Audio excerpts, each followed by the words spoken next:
señorita fue alumna mía. ¿Sabían? ¿Ustedes no sabían? ¡No! Díganme una cosa, ¿parezco muy vieja por haber sido su señorita? Mira, opinionaste.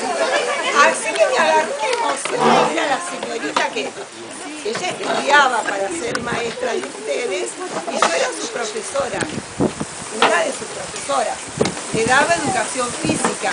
Le enseñé educación física para que ella les haga hacer educación física a ustedes. ¿Les hace hacer educación física?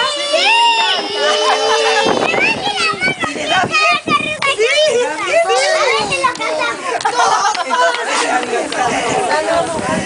Bueno, realmente le digo lo mismo a los papás. Los felicito porque realmente qué bueno cuando uno llega a algún lugar, así a una escuelita rural y ve todo este acompañamiento de ustedes, que son los que hacen posible llevar adelante el jardín y trabajar en forma conjunta con las señoritas. Lo mismo el delegado. Felicitaciones. Bueno chicos, estoy muy contenta de estar con ustedes y a ver si el señor ese de Carué aparece con el regalo, ¿no? ¡Sí!